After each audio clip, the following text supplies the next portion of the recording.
ಪ್ರಕ್ರಿಯೆ ಆರಂಭ ಆಗುತ್ತೆ. ಕೋರ್ಟ್ ಹಾಲ್ಗೆ ದರ್ಶನ್ ಸೇರಿ ಎಲ್ಲ ಆರೋಪಿಗಳನ್ನ ಕರ್ಕೊಂಡು ಬರಲಾಗಿದೆ. ಆರೋಪಿ ದರ್ಶನ್ನ ಕೋರ್ಟ್ ಹಾಲ್ಗೆ ಕರ್ಕೊಂಡು ಬಂದಿದ್ದಾರೆ. ಜನ ಸೇರಿದ್ದು ಕೂಡ ಅದಕ್ಕೇನೆ, ದರ್ಶನ್ನ ನೋಡ್ಬೇಕು ಅಂತ ಹೇಳಿ. ಆ ಕ್ರೌಡ್ ಅಷ್ಟು ಜನ ಇದ್ದಂತಹ ಕಾರಣಕ್ಕಾಗಿ ದರ್ಶನ್ನ ಕರ್ಕೊಂಡ್ ಬಂದಿರ್ಲಿಲ್ಲ. 57ನೇ ಸಿಸಿಎಚ್ ನಲ್ಲಿ ಅವರನ್ನ ಕೂರಿಸುವಂತಹ ಕೆಲಸ ಆಗಿತ್ತು. ಈಗ ಕೋರ್ಟ್ ಹಾಲ್ಗೆ ದರ್ಶನ್ನ ಕರ್ಕೊಂಡು ಬರಲಾಗಿದೆ. ಅಷ್ಟು ಕ್ರೌಡ್ ಇದ್ದಂತಹ ಕಾರಣಕ್ಕಾಗಿ, ಆ ಕ್ರೌಡ್ ಸೇರಿದ್ದೇ ದರ್ಶನ್ನ ನೋಡ್ಬೇಕು ಅನ್ನುವಂಥ ರೀಸನ್ಗೆ, ಹಾಗಾಗಿ ಕ್ರೌಡ್ ಇದ್ದಂತಹ ಕಾರಣಕ್ಕಾಗಿ ಕರ್ಕೊಂಡು ಬಂದಿರಲಿಲ್ಲ. ಈಗ ದರ್ಶನ್ ಹಾಗೆ ಪವಿತ್ರ ಗೌಡ ಎಲ್ಲ ಆರೋಪಿಗಳನ್ನ ಕೋರ್ಟ್ ಹಾಲ್ಗೆ ಕರ್ಕೊಂಡು ಬರಲಾಗಿದೆ. 17 ಜನ ಆರೋಪಿಗಳು, ಕಿಕ್ಕಿರಿದು ಜನ ಸೇರಿದ್ರು ಅಲ್ಲಿ. ಅದಕ್ಕೆ ಹೇಳಿದ ನ್ಯಾಯಾಧೀಶರು, ನೀವು ಇಷ್ಟು ಜನ ಸೇರ್ಬಿಟ್ರೆ 17 ಜನ ಆರೋಪಿಗಳಿದ್ದಾರೆ, ಅವರನ್ನು ನಿಲ್ಸೋಕ್ಕೂ ಅಲ್ಲಿ ಜಾಗ ಇಲ್ಲ ಅಂತ ಹೇಳಿದದಕ್ಕೇನೆ ಈಗ ಆರೋಪಿಗಳನ್ನ ಕೋರ್ಟ್ ಹಾಲ್ಗೆ ಕರ್ಕೊಂಡು ಬರಲಾಗಿದೆ. ದರ್ಶನ್ ಕೂಡ ಕೋರ್ಟ್ ಹಾಲ್ಗೆ ಆಗಮಿಸಿದ್ದಾರೆ. 64ನೇ ಸೆಷನ್ಸ್ ಕೋರ್ಟ್. ಅಲ್ಲಿಗೆ ಕೆಲವೇ ಕ್ಷಣದಲ್ಲಿ ಚಾರ್ಜ್ ಫ್ರೇಮ್ನ ಪ್ರಕ್ರಿಯೆಗಳು ಆರಂಭ ಆಗುತ್ತೆ.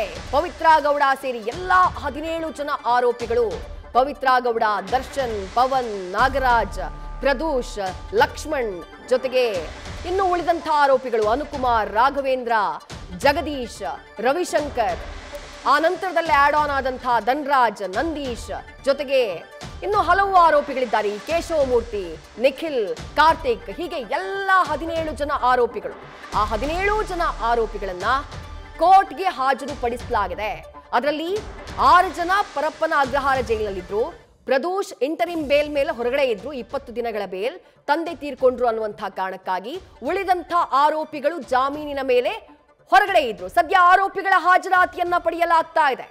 ಕೋರ್ಟ್ನಲ್ಲಿ ಎಲ್ಲ 17 ಆರೋಪಿಗಳ ಹಾಜರಾತಿಯನ್ನ ಪಡೆಯಲಾಗ್ತಾ ಇದೆ ಅನ್ನುವಂಥ ಮಾಹಿತಿ ಸಿಗ್ತಾ ಇದೆ. ಅಲ್ಲಿಗೆ ಕೋರ್ಟ್ ಕಲಾಪ ಆರಂಭ ಆಗ್ಬಿಡ್ತು. ಚಾರ್ಜ್ ಫ್ರೇಮ್ ಇನ್ನೇನು ಕೆಲವೇ ಕ್ಷಣದಲ್ಲಾಗತ್ತೆ. ಬಹುಶಃ A1 ಪವಿತ್ರ ಗೌಡ ಆಗಿರೋದ್ರಿಂದ ಅಲ್ಲಿಂದ ಆ ನಂಬರ್ನ ಆಧಾರದ ಮೇಲೆ ಚಾರ್ಜ್ ಫ್ರೇಮ್ನ ಪ್ರಕ್ರಿಯೆ ಆರಂಭ ಆಗಬಹುದು ಅನ್ನುವಂಥ ನಿರೀಕ್ಷೆ. ಗೊತ್ತಿಲ್ಲ ಕೋರ್ಟ್ ಯಾವ ರೀತಿ ಚಾರ್ಜ್ ಫ್ರೇಮ್ನ ಮಾಡ್ತಾ ಹೋಗುತ್ತೆ, ಯಾರದ್ದನ್ನ ಆರಂಭದಲ್ಲಿ ಮಾಡುತ್ತೆ, ಯಾರದ್ದು ಕೊನೆಯದ್ದು ಗೊತ್ತಿಲ್ಲ. ಇನ್ನೇನು ಕೆಲವೇ ಕ್ಷಣದಲ್ಲ ಪ್ರಕ್ರಿಯೆ ಆರಂಭ ಆಗುತ್ತೆ. ರೈಟ್, ಎಲ್ಲರನ್ನ ಆರ್ಡರ್ ಪ್ರಕಾರ ನಿಲ್ಲಿಸುವಂತಹ ಕೆಲಸವನ್ನ ನ್ಯಾಯಾಧೀಶರಾಗಿರುವಂತಹ IP ನಾಯ್ಕ್ ಮಾಡ್ತಿದ್ದಾರೆ. ಆರೋಪಿಗಳ ಹಾಜರಾತಿಯನ್ನ ಪಡ್ಕೊಂಡ್ರು ನ್ಯಾಯಾಧೀಶರು. ಅದಾದಂತಹ ನಂತರ 17 ಜನ ಆರೋಪಿಗಳಿದಾರಲ್ಲ, ಆ 17 ಜನ ಆರೋಪಿಗಳನ್ನ ಆರ್ಡರ್ ಪ್ರಕಾರ ನಿಲ್ಲಿಸುವಂತಹ ಕೆಲಸವನ್ನ ನ್ಯಾಯಾಧೀಶರಾಗಿರುವಂತಹ IP ನಾಯ್ಕ್ ಮಾಡ್ತಿದ್ದಾರೆ. A1 ಯಾರು? ಪವಿತ್ರ ಗೌಡ. A2 ಯಾರು? ದರ್ಶನ್. ಅಲ್ಲಿಗೆ A3 ಯಾರು? ಪವನ್.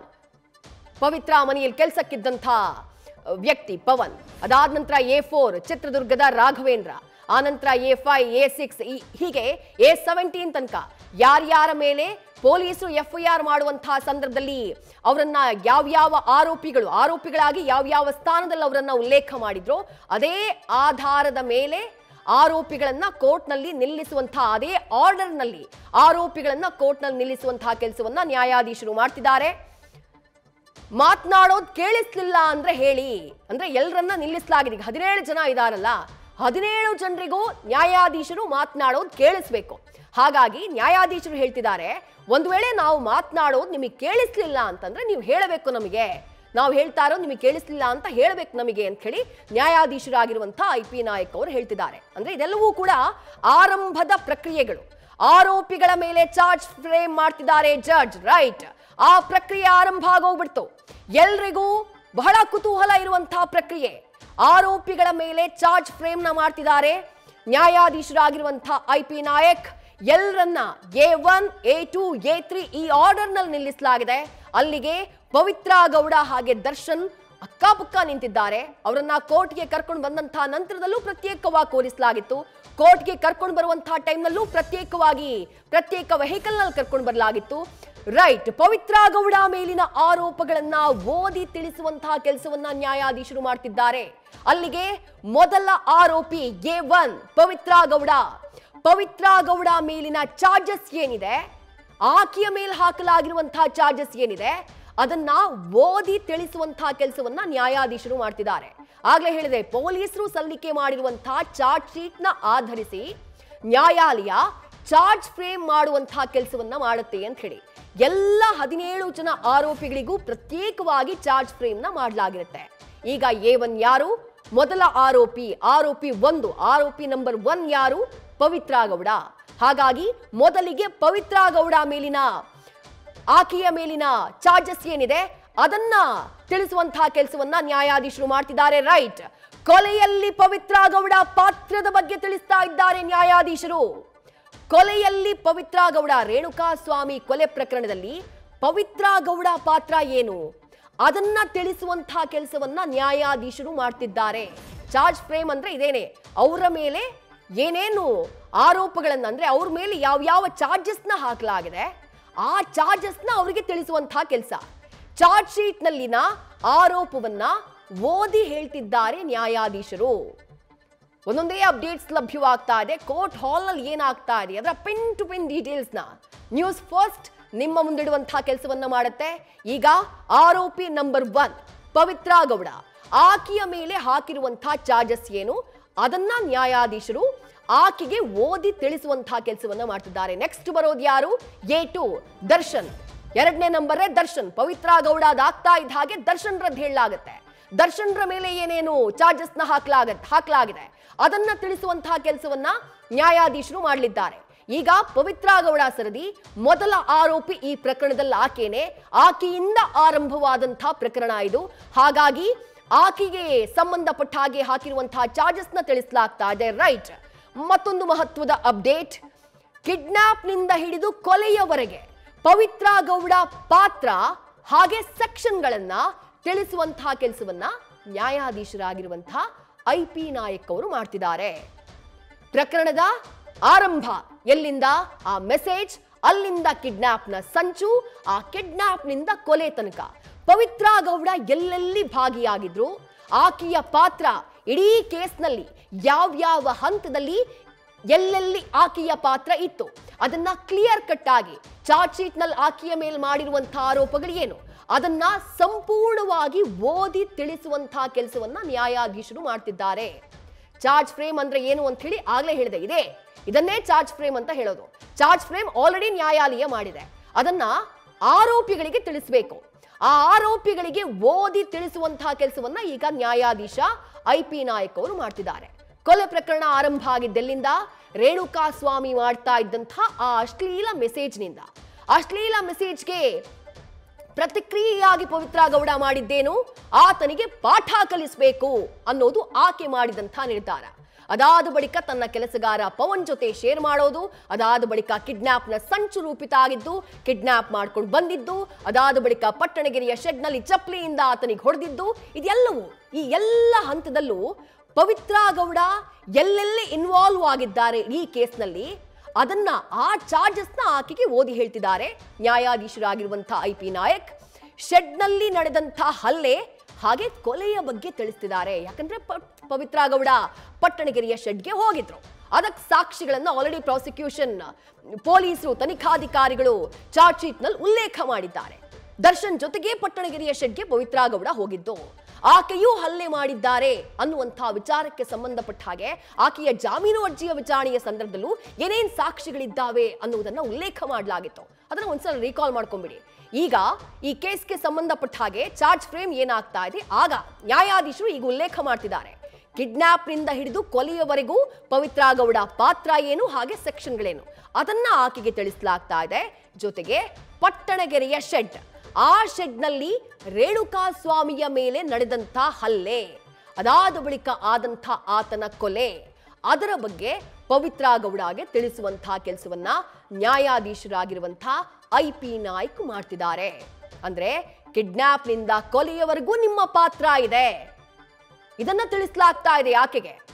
ಆಕೆ ಈ ಕೃತ್ಯದಲ್ಲಿ ಹೇಗೆ ಭಾಗಿಯಾಗಿದ್ದಾಳೆ, ಎಷ್ಟರ ಮಟ್ಟಿಗೆ ಭಾಗಿಯಾಗಿದ್ದಾಳೆ, ಯಾವೆಲ್ಲ ಹಂತದಲ್ಲಿ ಭಾಗಿಯಾಗಿದ್ದಾಳೆ, ಕಿಡ್ನಾಪ್ನಲ್ಲಿ ಆಕೆಯ ಪಾತ್ರ ಏನು, ಒಳಸಂಚಿನಲ್ಲಿ ಆಕೆಯ ಪಾತ್ರ ಏನು, ಕೊಲೆಯಲ್ಲಿ ಆಕೆಯ ಪಾತ್ರ ಏನು, ಆತನ ಮೇಲಾದಂತಹ ಹಲ್ಲೆಯಲ್ಲಿ ಆಕೆಯ ಪಾತ್ರ ಏನು, ಇದೆಲ್ಲದಕ್ಕೆ ಸಂಬಂಧಪಟ್ಟ ಹಾಗೆ ಆಕೆಯ ಕಂಪ್ಲೀಟ್ ಆ ರೋಲ್ ಏನಿದೆ ರೇಣುಕಾಸ್ವಾಮಿ ಮರ್ಡರ್ ಕೇಸ್ನಲ್ಲಿ ಅದಕ್ಕೆ ಸಂಬಂಧಪಟ್ಟ ಹಾಗೆ ಆಕೆಗೆ ತಿಳಿಸುವಂತಹ ಕೆಲಸವನ್ನ ನ್ಯಾಯಾಧೀಶರು ಮಾಡ್ತಿದ್ದಾರೆ. ರೈಟ್, ಮತ್ತೊಂದು ಅಪ್ಡೇಟ್ ಲಭ್ಯವಾಗ್ತಾ ಇದೆ.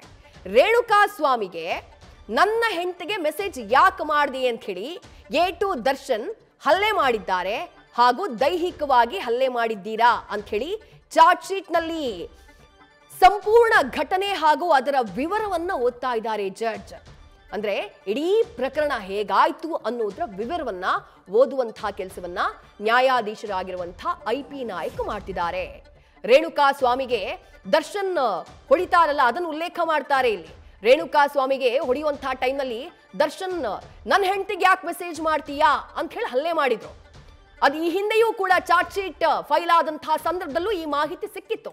ಈಗ ಅದನ್ನೇ ನ್ಯಾಯಾಧೀಶರು ಓದಿ ಹೇಳುವಂತಹ ಕೆಲಸವನ್ನ ಮಾಡ್ತಿದ್ದಾರೆ. ಅಂದ್ರೆ ಪ್ರಕರಣದ ಡೀಟೇಲ್ಸ್ ಅದು.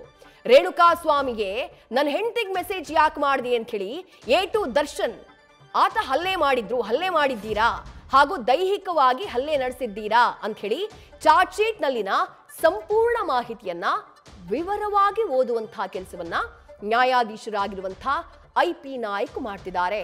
ಸದ್ಯ ಆಗ್ತಾ ಇರೋದು ಪವಿತ್ರ ಗೌಡ. ಅದು ಪವಿತ್ರ ಗೌಡ ಮೇಲೆ ಏನೇನ್ ಚಾರ್ಜಸ್ ನ ಫ್ರೇಮ್ ಮಾಡಲಾಗ್ತಾ ಇದೆ, ಏನೇನ್ ಚಾರ್ಜಸ್ ನ ಫ್ರೇಮ್ ಮಾಡಲಾಗಿದೆ ಅದನ್ನ ಆಕೆಗೆ ತಿಳಿಸುವಂತಹ ಕೆಲಸ ಅದು ಸದ್ಯ ಕೋರ್ಟ್ ನಲ್ಲಿ ನಡೀತಾ ಇದೆ. ಮೊದಲ ಆರೋಪಿ ಯಾಕೆ, ನೆಕ್ಸ್ಟ್ ಸರದಿ ದರ್ಶನ್ ರದ್ದು. A1 ಪವಿತ್ರ ಗೌಡ, A2 ನಟ ದರ್ಶನ್. ಹಾಗಾಗಿ Pavithra Gowda charge frame details ನ ಆಕೆಗೆ ಹೇಳಿದಂತಹ ನಂತರದಲ್ಲಿ ಮುಂದಿನ ಸರದಿಯೇ ನಟ ದರ್ಶನ್ ರದ್ದು. ಕುಂಕುಮ ಹಾಕೊಂಡು ಬಂದಿದ್ದಾರೆ, ದೇವರು ಕಾಪಾಡ್ಲಪ್ಪ, ಕಠಿಣ ಸೆಕ್ಷನ್ಗಳನ್ನ ನನ್ನ ಮೇಲೆ ಹಾಕದೇ ಇರ್ಲಪ್ಪ, ಆದಷ್ಟು ಬೇಗ ಪರಪ್ಪನ ಅಗ್ರಹಾರದಿಂದ ನನಗೆ ಮುಕ್ತಿ ಸಿಗ್ಲಪ್ಪ ಅಂತ ಹೇಳಿ ಬೇಡ್ಕೊಂಡ್ ಬಂದಿದ್ದಾರೆ. ಬಟ್ ಹಾಗಾಗಲ್ಲ, ಸಾಕ್ಷಿಗಳ ಮೇಲೆ ನಡೆಯುತ್ತೆ ನ್ಯಾಯಾಲಯ. ಈಗಾಗಲೇ ಆ ಸಾಕ್ಷಿಗಳನ್ನ ಕಲೆ ಹಾಕುವಂತಹ ಕೆಲಸ ಆಗಿದೆ. ಹಾಗಾಗಿ ಯಾವ ಚಾರ್ಜಸ್ ನ ನಟ ದರ್ಶನ್ರ ಮೇಲೆ ಹಾಕ್ಲಾಗಿದೆ ಅನ್ನೋದು ಕೆಲವೇ ಕ್ಷಣದಲ್ಲಿ ಗೊತ್ತಾಗತ್ತೆ. ಪವಿತ್ರ ಗೌಡ ಮುಗಿತಾ ಇದ್ದ ಹಾಗೆ ನೆಕ್ಸ್ಟ್ ಸರದಿನೇ ನಟ ದರ್ಶನ್ ರದ್ದು. ಸದ್ಯ ಪವಿತ್ರ ಗೌಡಗೆ ಸಂಬಂಧಪಟ್ಟ ಹಾಗೆ ಆಕೆಯ ಮೇಲಿರುವಂತಹ ಆರೋಪಗಳು ಏನೇನು, ಆಕೆಯ ಮೇಲೆ ಹಾಕಿರುವಂತಹ ಚಾರ್ಜಸ್ ಏನೇನು ಅದನ್ನ ತಿಳಿಸುವಂತಹ ಕೆಲಸವನ್ನ ನ್ಯಾಯಾಧೀಶರಾಗಿರುವಂತಹ IP ನಾಯಕ್ ಮಾಡ್ತಿದ್ದಾರೆ.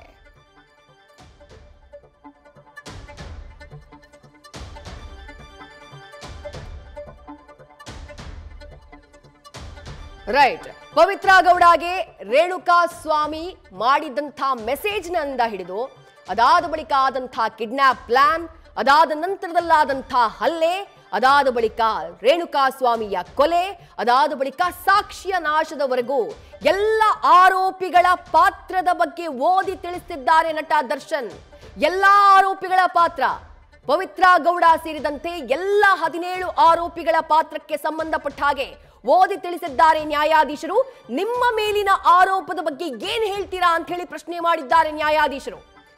ಎಲ್ಲಾ ಆರೋಪಿಗಳ ಪಾತ್ರದ ಬಗ್ಗೆ ಉಲ್ಲೇಖ ಮಾಡಾಯ್ತು ನ್ಯಾಯಾಧೀಶರು. ಯಾರ್ಯಾರ ಪಾತ್ರ ಏನು ಅಂತ ಹೇಳಿ ಆ ಸಂದರ್ಭದಲ್ಲಿ ರೈಟ್ ಪ್ರಶ್ನೆ ಕೇಳ್ತಾರೆ ನ್ಯಾಯಾಧೀಶರು. ನಿಮ್ಮ ಮೇಲಿನ ಆರೋಪದ ಬಗ್ಗೆ ನೀವು ಏನ್ ಹೇಳ್ತೀರಾ ಅಂತ ಹೇಳಿ ಆಗ ಆರೋಪಿಗಳು ಉತ್ತರ ಕೊಟ್ಟಿದ್ದಾರೆ. ನಮ್ಮ ಮೇಲಿನ ಆರೋಪ ಸುಳ್ಳು ಅನ್ನುವಂತ ಉತ್ತರ ಆರೋಪಿಗಳ ಕಡೆಯಿಂದ ನ್ಯಾಯಾಧೀಶರಿಗೆ ನಿರೀಕ್ಷೆ ಮಾಡಿದಂತೆ. ಆಗ್ಲೇ ಸುನಿಲ್ ಕುಮಾರ್ ಅವರು ಕೂಡ ಅದನ್ನೇ ಹೇಳ್ತಾ ಇದ್ರು. ಮ್ಯಾಕ್ಸಿಮಮ್ ಕೇಸಸ್ಗಳಲ್ಲಿ ಚಾರ್ಜ್ ಫ್ರೇಮ್ ಮಾಡುವಾಗ ನ್ಯಾಯಾಧೀಶರು ಪ್ರಶ್ನೆ ಮಾಡಿದಾಗ ಯಾರೂ ಕೂಡ ಫೀಲ್ ಗಿಲ್ಟಿ ಆಗಲ್ಲ. ಅಂದ್ರೆ ಹೌದು ಸ್ವಾಮಿ ನಾನು ಅಪರಾಧ ಮಾಡಿದ್ದೀನಿ ಅಂತ ಹೇಳಿ ಯಾರೂ ಒಪ್ಕೊಳ್ಳಲ್ಲ. ಕೆಲವು ಕೇಸ್ಗಳಲ್ಲಿ ಅದಾಗಿದೆ.